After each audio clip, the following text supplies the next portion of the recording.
Hey everyone, I'm Allison. And I'm Bryce. And we're Better Half Reviews. And today we are talking about Cubitos. It's a 2 to 4 player game designed by John D Clair and published by AEG.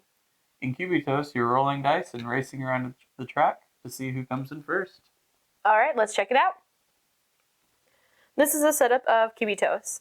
You choose a character and you'll put one on the starting line and one on the fan track. Everybody starts with 2 dark gray dice and 7 light gray dice. This, for all intents and purposes, is the starting player marker. There are 2 phases in the game, the roll phase and the run phase. Since this is a race, your goal is to be the first one around the track. When you're setting up the game, you're going to choose one of each of these characters and place them out along the board with their matching dice. Depending on the racetrack you choose, they do have recommended combinations in the rulebook. So you have different sections on your player board. These are the ones that you have to draw from. You can start with 9 dice to roll. And then whoever has the first player marker will roll that as well.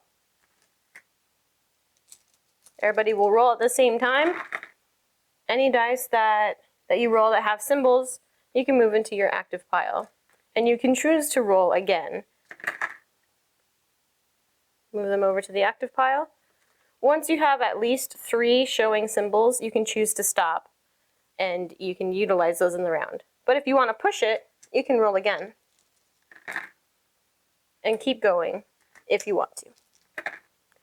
But if you get to a point where you have all blank showing, then you will bust.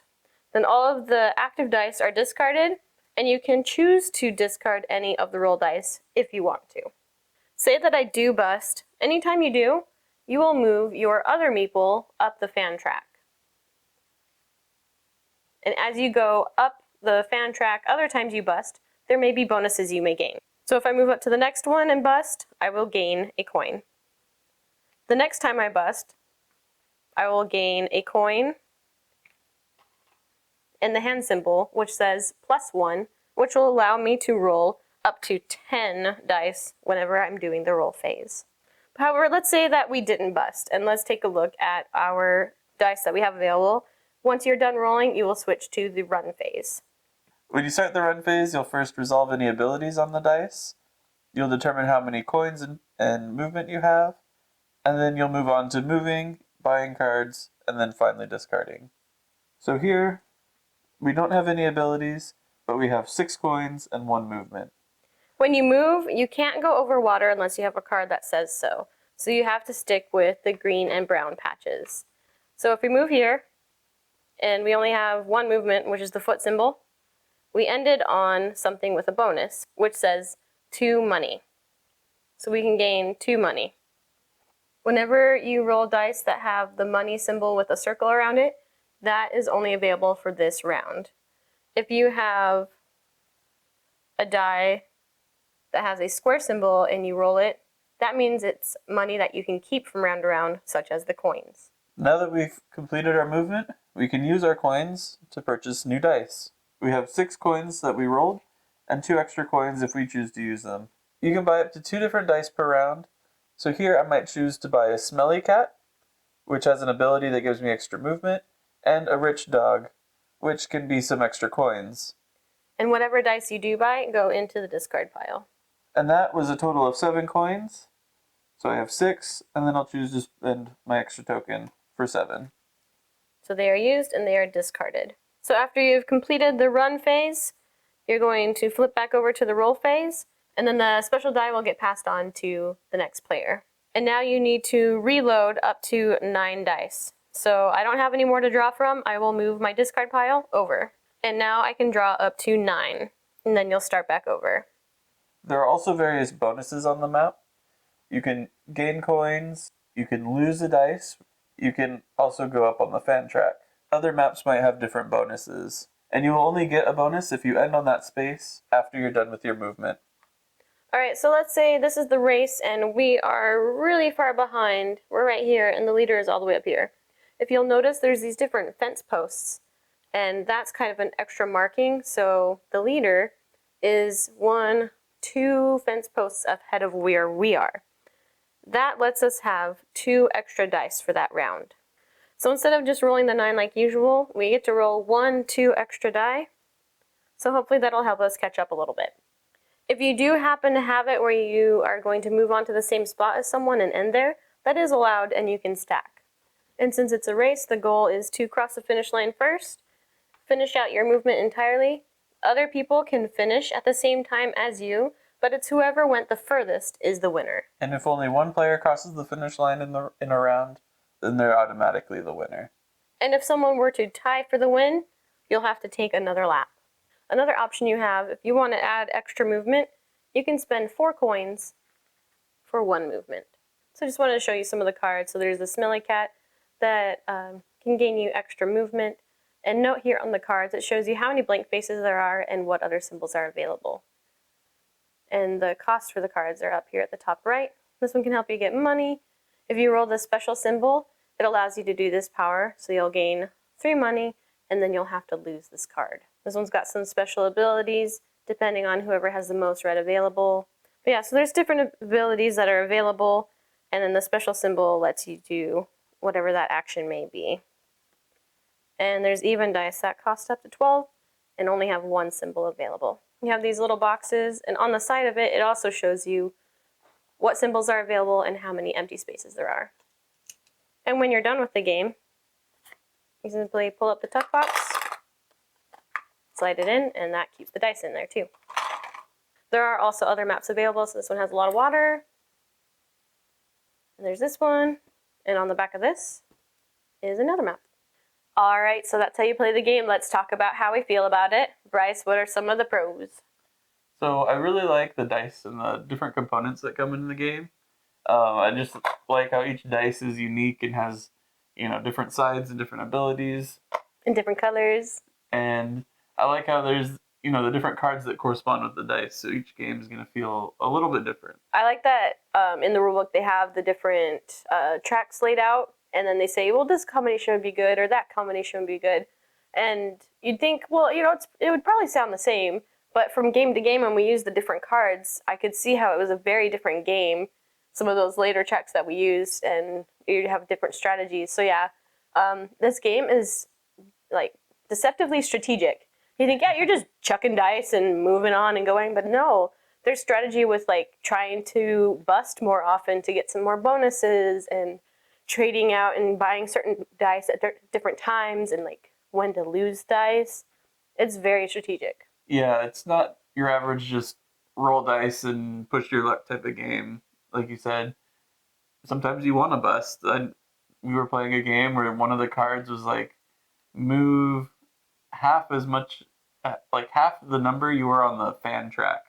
So you move up on the fan track by busting. So I moved up really high on the fan track, and then I got a bunch of those dice. So my movement was great. Yeah, that's the game where I discovered that, maybe I should like allow myself to bust sometimes, because I usually try to play it on the safer end, and he goes and pushes it more often. But yeah, so there's give and take depending on what track you're doing, what cards you got, and who you are.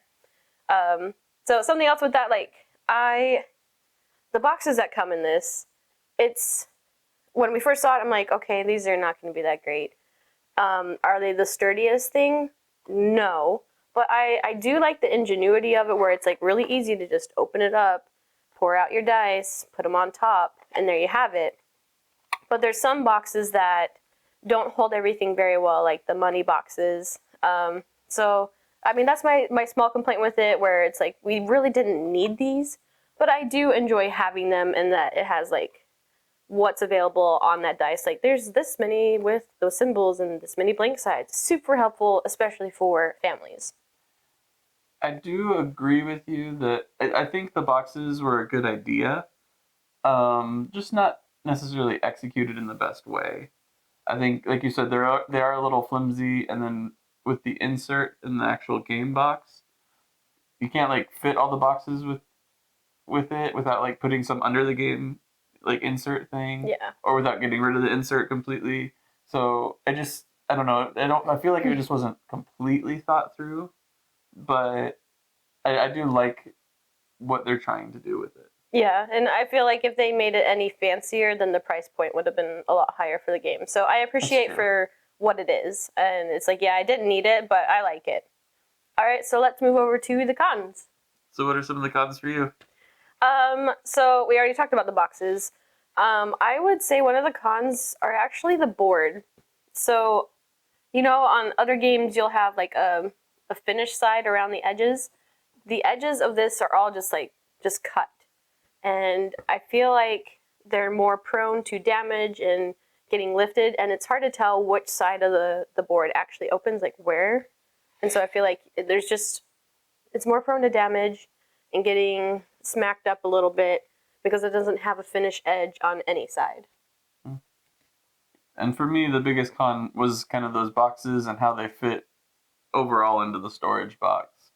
I can't really think of any other cons except maybe the player cards. They're a little flimsier too, but I mean that's just a nitpicky thing. I don't have any cons with like how the game plays or anything. No, yeah. I mean, these are lit and finished and they're nice, and it's like we don't necessarily need a board. I'm fine with that. And this isn't a con, but like the roll phase, run phase, we don't use these because we're fine keeping track, but I think this is a great addition for families to be playing this game so that you can keep track of who's doing what. So I love that they thought about that ahead of time. Some other people, like whenever people talk about Cubitos, and I've seen it online, everybody's like, this is SpongeBob. Yeah, it does kind of look like SpongeBob, and when I first saw it, I was like, yeah, I can tell it's like good art, but I was like, SpongeBob, really? I don't think about SpongeBob when I'm playing this game, okay? So if that was your worry, thinking, oh, this is just going to be like SpongeBob something or other, I don't think about SpongeBob at all when I'm playing this, and you don't really focus on the art of the cards. When you're playing, you're looking more at the abilities. So if you're worried and thinking this looks like SpongeBob, don't worry about it. The game is fun anyway. And kind of on that note, the game has a lot of subtle humor to it, just with the names of some of the cards Yes. or whatever. It is pretty funny. Yeah, so I like some of the names, like there's Smelly Cat. But yeah, so overall, I really like this game. I thought it was a lot of fun. There's a lot of like stand-up moments, and you're like, no, or continuing on. Like, we just had a lot of fun with pushing your luck and trying to win the race, and that's when I discovered that if you tie in a race, you have to go around another lap, and if you aren't prepared for that with great dice, the other person's going to win. I also recommend this game, and I think it's a great game for people that might not like push your luck games. I think they did a really good job in like giving you a good advantage when you do bust or if you do bust. So there is kind of a little more of an incentive to push your luck depending on the cards that you get. There can be dice that kind of help mitigate the push your luck aspect of it as well. Mm-hmm. I think this is a really great game for people that don't think they're going to like push your luck but want to try it. Yeah, especially since there's a lot of strategy to it as well. So those are our thoughts about Cubitos. It's a great game, and it's great for families and gamers alike. So this is coming out to retail in February. Check it out. So if you like this video, be sure to like and subscribe. And also go check us out on Instagram. We post a lot of good content on there as well. All right, I am Allison. And I'm Bryce, and we're Better Half Reviews. Happy gaming. Have fun. I win. Actually, that was a pretty good roll. It was.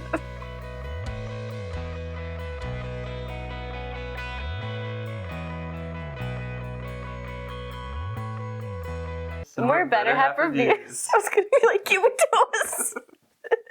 We're Better Half Reviews. Wait, what? We're Better Half Reviews. What?